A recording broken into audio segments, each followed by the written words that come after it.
Hello, students. Nice to see you, and welcome to episode 40 of the online English lessons. Thank you for watching all 40 of my videos. I'm very happy that you have continued studying English with me for so many episodes. And today is a very exciting episode, too. If you notice, I'm wearing a jacket. It's winter time. It's getting cold. I don't want to use the air conditioning because it's a little noisy. So I just have a nice warm jacket and a long sleeve shirt.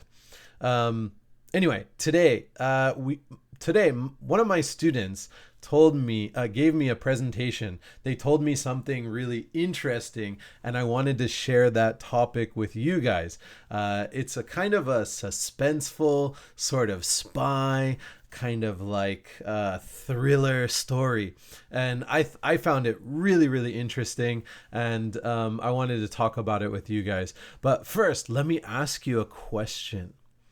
Have you ever been just walking down the street somewhere in public and suddenly you felt really sick? Dizzy, headache, feeling sick, like nauseous or something like that? Has that ever happened to you? Well, that's going to be the topic of today's story. Why did that happen? And especially, that's been happening to many United States diplomats in foreign countries. Some people think it might be some kind of attack. So we're going to talk about that today. So everyone, let's listen to the essay. And at the end of the essay, we have 5 vocab words and 5 discussion questions. Let's get started. The title of today's article is called Havana Syndrome, a mysterious illness.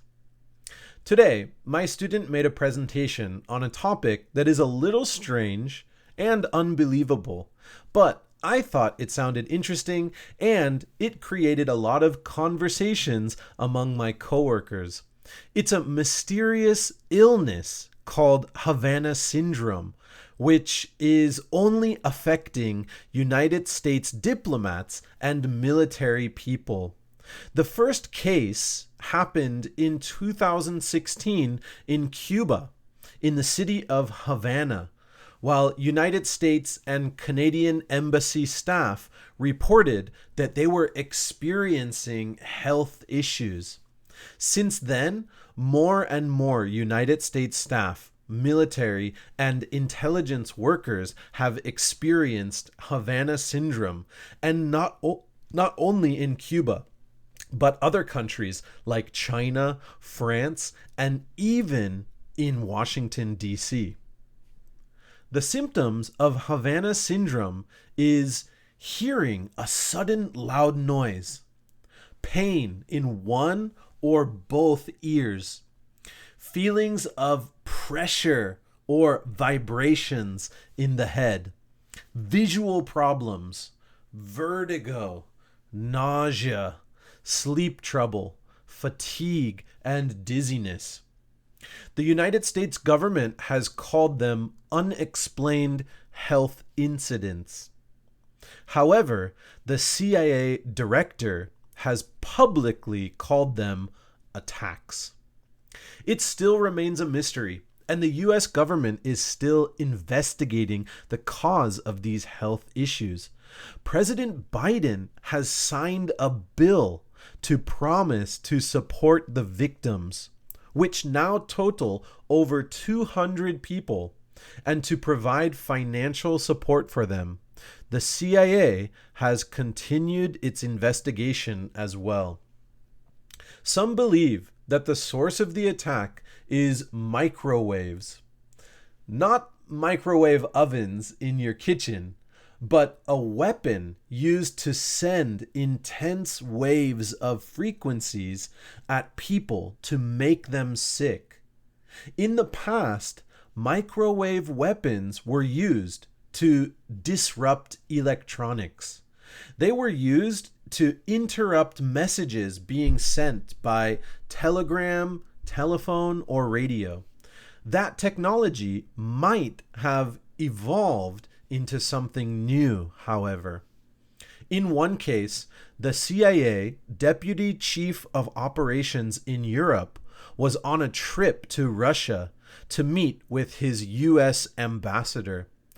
During his trip, he woke up in the middle of the night feeling very dizzy, not able to stand up. He says, "The room was spinning. I had a blinding headache. I had ringing in my ears. I felt like I was going to be physically sick. This was pretty alarming and frankly a scary incident because I'd lost control."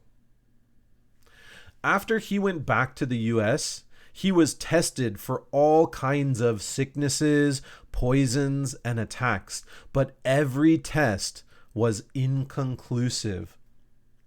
Even 1 year after that event, he is still having problems with his vision, he can't drive, and he has trouble going to work. Everything is just a guess, because the truth is so hard to prove. President Obama and his team suspected that Russia was behind the Havana Syndrome because Obama's presidency was very responsible for building a friendship between US and Cuba. Cuba and Russia have a very long friendship. Trump also blamed Russia or China for the illness. Biden is offering financial aid to the victims, but hasn't spoken out against any foreign power, accusing them of the attack. One thing is for sure, something must be done quickly, because there are more and more cases of Havana Syndrome occurring to US diplomats, spies, embassy officials, and military men all around the world, and there is currently no protection from it. There is one more theory, which is that the Havana Syndrome is just a psychological disorder, meaning that it isn't real, and that these US diplomats are just stressed or overworked. They blame a headache on an attack or think something sinister is happening when they are just tired or stressed. So the big question is this real? Is this an unexplained health incident? Is this an attack on America? If it is an attack, who is responsible for the attack? Hopefully, the CIA will continue the investigation and find out what is happening. If it is a weapon, governments will need to decide how to protect its citizens from these attacks and how to stop these weapons from being used more and more.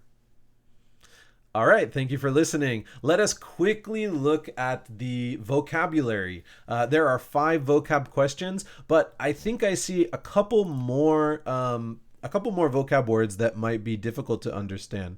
So first, let's look at the word diplomats. And let me bring up, okay.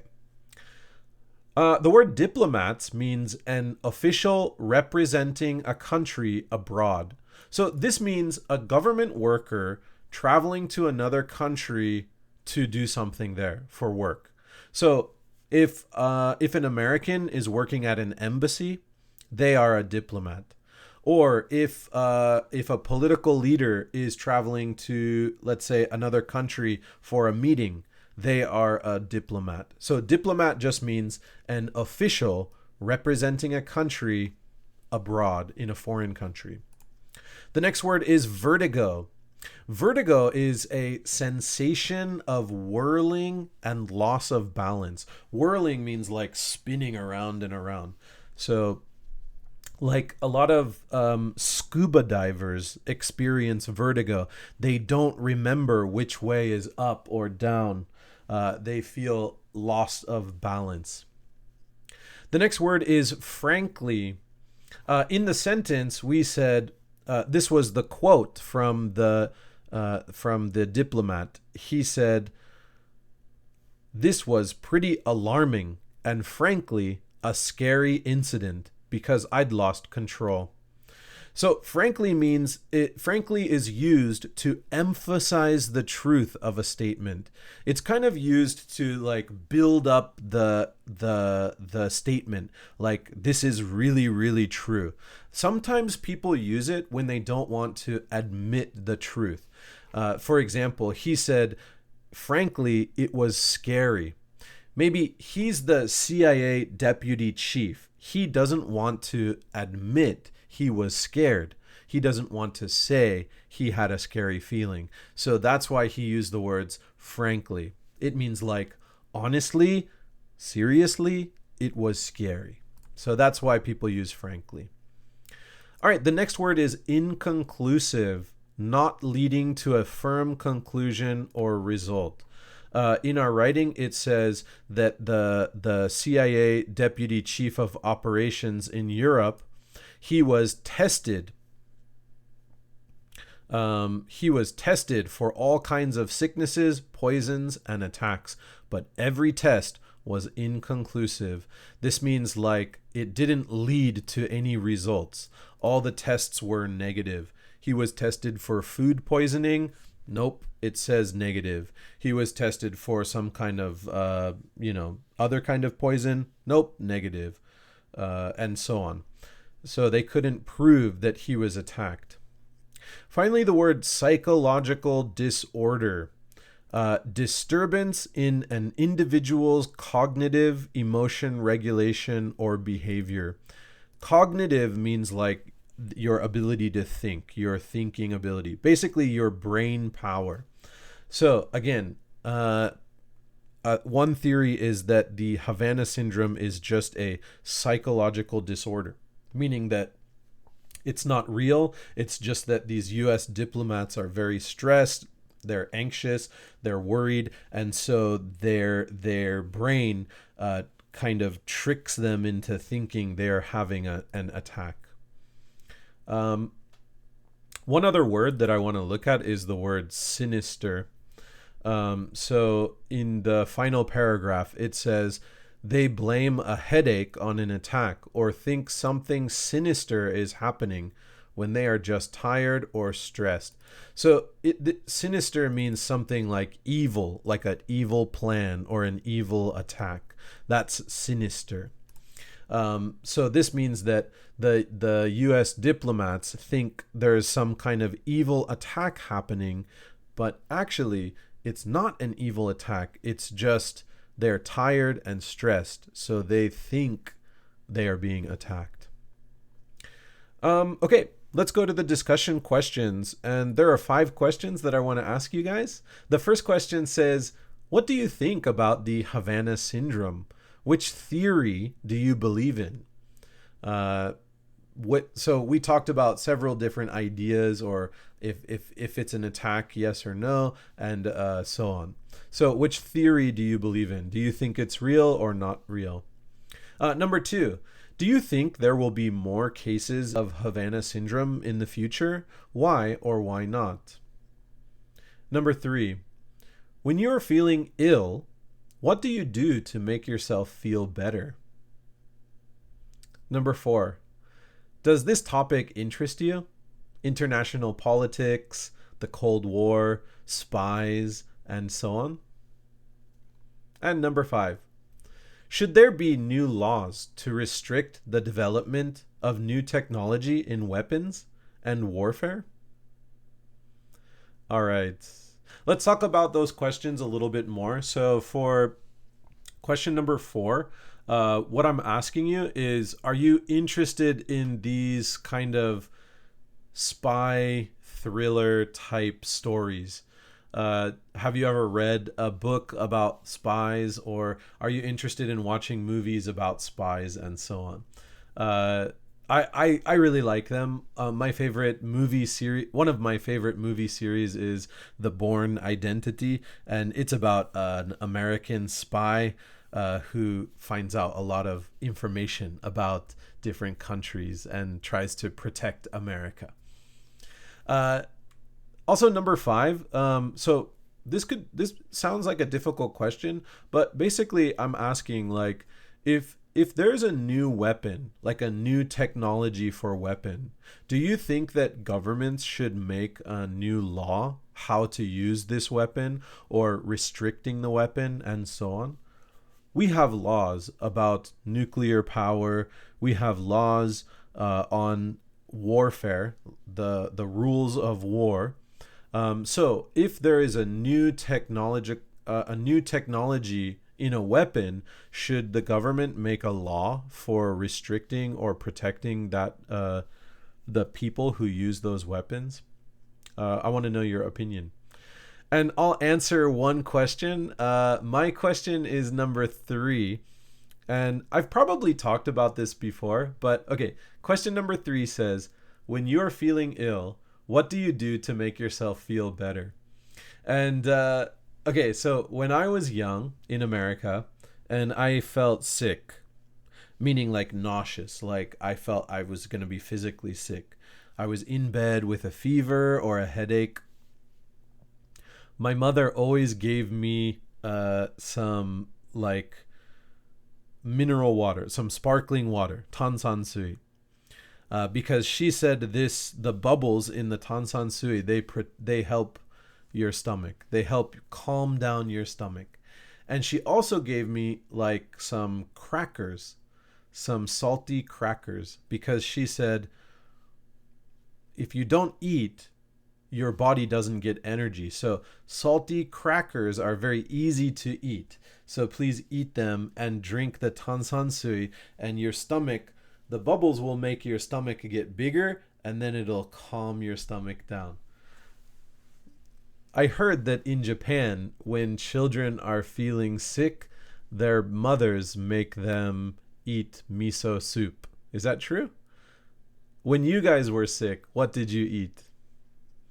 All right, let me know. I think it's a funny question, but let me know what you guys think or what kind of remedies you have to cure your illnesses. What kind of home remedies do you use?